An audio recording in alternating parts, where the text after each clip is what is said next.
ഇന്നത്തെ നമ്മുടെ movie review അറിയാലോ, കൂലി.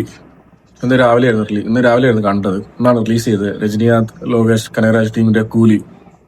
ഒറ്റ വാക്കിൽ സിനിമയെ കുറിച്ച് പറയാനാണെങ്കിൽ തീർത്തും നിരാശ അതാണ് തോന്നിയത്. ആദ്യമായിട്ടാണ് ലോകേഷ് കനകരാജിന്റെ ഒരു മൂവി കണ്ടിട്ട് ഇത്രയും നിരാശയായി പോയത്. കാരണം അത്രയ്ക്ക് അങ്ങോട്ട് വെറും ആവറേജ് എന്ന് പറയാൻ പറ്റില്ല, ബിലോ ആവറേജ് മൂവിയാണ്. ഇതുവരെ പുള്ളിയുടെ പടം കണ്ടിട്ട് അങ്ങനെ ഇത്രയും നിരാശ വന്നിട്ടില്ല. സത്യം പറഞ്ഞ ഒരു സിനിമ കണ്ടിട്ട് അതിനകത്തെ ക്യാരക്ടറോ അല്ലെങ്കിൽ ഒന്നും ഇഷ്ടപ്പെടാത്തത് എനിക്ക് ഈ സിനിമയാണ്. കാരണം എന്ന് വെച്ച് കഴിഞ്ഞാൽ ഒരു ക്യാരക്ടർ പോലും നമ്മുടെ മനസ്സിൽ നിൽക്കുന്ന ഒരു ഇതില്ല. കാരണം ലോകേഷിന്റെ പടത്തിലൊക്കെ വില്ലന്മാർക്കായാലും നല്ല അടിപൊളി ഇതില്ലേ നമുക്ക് കണ്ടിട്ടില്ല, നല്ല ഇൻട്രോ, നല്ല ബിജിഎം, നല്ല ക്യാരക്ടറും ഒക്കെയാണ്. വിക്രത്തിനകത്തൊക്കെ തന്നെ വിജയ് സുധീര, ഭവാനില്ലല്ലോ, സന്തനം, മാസ്റ്റർ, ഭവാനി, അങ്ങനെ എല്ലാ പടത്തിലും നല്ലൊരു ലിയോടെ ഇതോട്ടായിരുന്നു. ഇന്നെ അങ്ങോട്ട് വില്ലന്മാര് കുറച്ച് വീക്കാൻ തുടങ്ങി. ഇതിനകത്ത് നാഗാർജുനയൊക്കെ നമ്മൾ വിചാരിച്ചത് ആ ലുക്കും കാര്യങ്ങളൊക്കെ വെച്ച് നാഗാർജുന ഭയങ്കര സ്കോർ ചെയ്യുന്നതാണ്. പക്ഷെ ആ ലുക്ക് ഒരു സ്റ്റൈലിഷ് മാത്രമേ ഉള്ളൂ, വേറെ ഒരു പരിപാടി ഇല്ല. നാഗാർജുനയ്ക്ക് റോളേ ഇല്ല. സൗബിന്റെ റോള് ഇതേപോട്ട് തന്നെ ഇത് വെറും മിസ്കാസ്റ്റ് ആയിപ്പോയി, വെറുതെ ആയിപ്പോയി. പുള്ളിയുടെ റോളും ഒരു ഇതില്ലാത്തതായിപ്പോയി. ആ റോളിലേക്ക് ഫാസിലായിരുന്നു ചെയ്യാത്ത തന്നെ കാര്യം. കാരണം ഇവരുടെയൊക്കെ ഫ്രണ്ട്ഷിപ്പ് വെച്ച് രജനീകാന്തിന്റെ വെച്ച് ചിലപ്പോൾ ചെയ്താനെ, പക്ഷെ ചെയ്യാനത് പുള്ളിയുടെ ഭാഗ്യം. പുള്ളി നല്ല തീരുമാനം. കാരണം നേരത്തെ ഇതിനു മുമ്പുള്ള വേട്ടയനകത്ത് പുള്ളി ഇതേ കൂട്ട് പോയി ചെയ്ത് വെറുതെയാണ്, പുള്ളിക്ക് പറ്റിയ റോളൊന്നും അല്ലായിരുന്നു അത്. അതേകൂട്ടിന് ഇതിനകത്ത് ഒട്ടുമിക്ക എല്ലാവരുടെയും ക്യാരക്ടർ ഒരു ഓർക്കാൻ പറ്റിയ ക്യാരക്ടർ പോലും ഇല്ലായിരുന്നു. മൊത്തത്തിൽ ഒരു ലോകേഷിന്റെ മടുപ്പ് തോന്നിയ സിനിമ, പുള്ളിയുടെ തന്നെ ഏറ്റവും മോശം സിനിമയായിട്ടേ ഞാൻ പറയത്തുള്ളൂ. കാരണം ഈ ജയിലറിനകത്തൊക്കെ തന്നെ അറിയാം, രജനീകാന്തിന്റെ ഒരു നല്ലൊരു ആക്ഷൻ സീൻ അല്ലെങ്കിൽ വേറെ സീൻ പോലും ഇല്ലെങ്കിലും ആ രീതിയിൽ മാസ് രീതിയിലാണ് നെൽസൺ എടുത്തു വെച്ചേക്കുന്നത്. പുള്ളി വന്നിരുന്നാൽ പോലും സ്റ്റൈലാണ്. ഇതിനകത്ത് സ്റ്റൈലും കാര്യങ്ങളൊക്കെ ഉണ്ട്. പക്ഷെ ഞാൻ പറഞ്ഞില്ലേ, ജയിലറിനകത്ത് വെച്ച് നോക്കുമ്പോൾ പുള്ളി അങ്ങോട്ട് നടന്ന സ്റ്റൈല്, ഒരു നിന്ന സ്റ്റൈൽ, ആ ഒരു രീതിയിലാണ് പുള്ളിക്ക് ആ ഒരു മാസപ്പിൽ. പക്ഷെ ഇതിനകത്തെന്ന് പറഞ്ഞാൽ പുള്ളി രജനീകാന്തിനെ കൊണ്ട് ശരിക്കും പണിയെടുപ്പിച്ചിട്ടുണ്ട്. പക്ഷെ അതൊന്നും സ്ക്രീനിൽ കാണാൻ പറ്റുന്നില്ലായിരുന്നു. കാരണം ആ ഒരു ഇതൊക്കെ നല്ല രീതിയിൽ അറിയാൻ പറ്റുന്നുണ്ടായിരുന്നു. വേറെ നാഗാർജുനയുടെ കൂടെ അല്ലെങ്കിൽ അമീർ ഖാന്റെ കൂടെ ഒക്കെ നിൽക്കുമ്പോൾ തന്നെ രജനീകാന്ത് നമുക്കൊരു സൈഡ് റോളായിട്ട് തന്നെ തോന്നും. ഒരു സ്ക്രീൻ പ്രസൻസ് ഒന്നും പണ്ടത്തെ കൂട്ട്, ആ ജയിലറിന്റെ അകത്തെ കൂട്ടും എല്ലാം കാണുന്നില്ലായിരുന്നു. അമീർ ഖാന്റെ റോളൊക്കെ തന്നെ ആയാലും ഒരു അനാവശ്യ റോളായിരുന്നു എല്ലാവരും. ഇതിനകത്ത് പിന്നെ എനിക്കൊന്ന് ഇച്ചിരിയെങ്കിലും ഒരു ഇൻട്രോ, നല്ലൊരു ക്യാരക്ടർ കിട്ടിയത് ഉപേന്ദ്രയ്ക്കാണ്.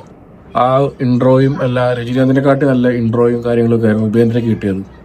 ബാക്കി എല്ലാവരുടെയും ക്യാരക്ടർ എല്ലാം ഒരുപാട് മോശമായിരുന്നു. എല്ലാവരും അവർക്ക് ചെയ്തു, പക്ഷെ അവരുടെ ക്യാരക്ടർ എല്ലാം മോശമായിരുന്നു. സിനിമയും എനിക്ക് വളരെ മോശമായിട്ടാണ് അനുഭവപ്പെട്ടത്. വേറെ എന്തുവാ, നമ്മൾ LC ഒന്നും അല്ലെങ്കിലും വേറെ ഇത് പ്രതീക്ഷിച്ചു, നല്ലൊരു പടമായിരിക്കും എന്ന് പ്രതീക്ഷിച്ചായിരുന്നു. കാരണം ലോകേഷിന്റെ ബാക്കി പടങ്ങളെല്ലാം നമുക്ക് മിനിമം ഒരു പ്രതീക്ഷ തന്ന പടമാണ്. ഇപ്പൊ ലിയോ ഒക്കെ ആയാലും, ലിയോയുടെ ഫസ്റ്റ് ഹാഫ് ഒക്കെ സൂപ്പറായിട്ടാണ് പുള്ളി എടുത്തു വെച്ചേക്കുന്നത്. സെക്കൻഡ് ഹാഫേ ഉള്ളൂ മോശം. ആ ലിയോ ഫസ്റ്റ് ഹാഫ് വരെ ഉള്ളു എനിക്കൊന്ന് പുള്ളിയുടെ ബെസ്റ്റ് വർക്ക്. പിന്നെ അങ്ങോട്ട് ആ ലിയോ സെക്കൻഡ് ഹാഫ് തൊട്ട് ഇപ്പോൾ ഈ പടം വരെ ഏറ്റവും പുള്ളിയുടെ എന്ന് പറയുന്നത് മോശം വർക്കുകളാണ്. അതിനകത്ത് ഇപ്പോൾ കൂലി തീരും. കാരണം എന്ന് വെച്ച് കഴിഞ്ഞാൽ ഇതിന്റെ BGM കൂടി ഇല്ലായിരുന്നെങ്കിൽ പടം തീർത്തും മോശമായനെ. എന്നിട്ട് തന്നെ ആ ഒരു പവർ ഹൗസിൽ BGM ഒക്കെ പല സ്ഥലങ്ങളിലും കറക്റ്റായിട്ട് പ്ലേസ് ചെയ്തിട്ടില്ല.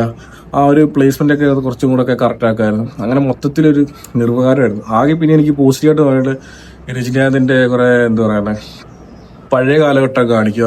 ആ ഒരു പഴയ കാലഘട്ടവും BGM ഒക്കെ വെച്ച് ആ സംഭവങ്ങളും ഉള്ളായിരുന്നു ക്ലൈമാക്സിൽ കുറച്ച് കാണിക്കുന്നത്.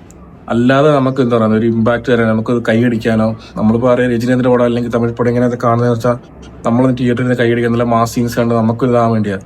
പക്ഷെ അങ്ങനത്തെ ഒരു സീനും ഇല്ലായിരുന്നു ഇതിനകത്ത്. ഫൈറ്റൊക്കെ ഉണ്ട്, ഫൈറ്റൊക്കെ മോശമാണ്, ശരിക്കും മോശമായിട്ടൊന്നുമില്ല. കാരണം ക്ലിയർ നല്ല പുള്ളിയുടെ പ്രായത്തിന്, പക്ഷെ അത് തന്നെ ഒരു ഫൈറ്റൊക്കെ മോശമായിട്ടാണ് എനിക്ക് തോന്നിയത്.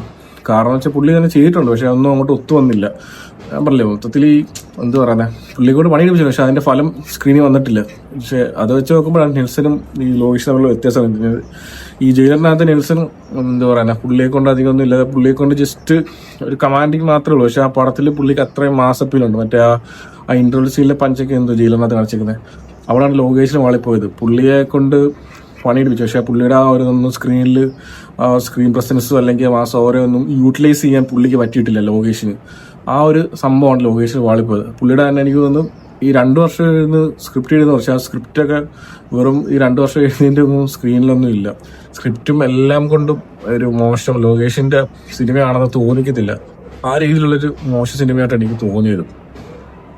പിന്നെ രജനീകാന്ത് ഫാൻസ് അല്ലെങ്കിൽ രജനീകാന്ത് ഇഷ്ടപ്പെടുന്നവർക്ക് ഒരു വട്ടം അവർക്ക് കണ്ടിരിക്കാതാണ്. ബാക്കിയല്ലാതെ ഈ ലോകേഷിന്റെ ബാക്കിയുള്ള പടങ്ങളെ വെച്ച് പോയി കണ്ട തീർത്തും നിരാശയായിട്ട് നമുക്ക് തോന്നത്തുള്ളൂ.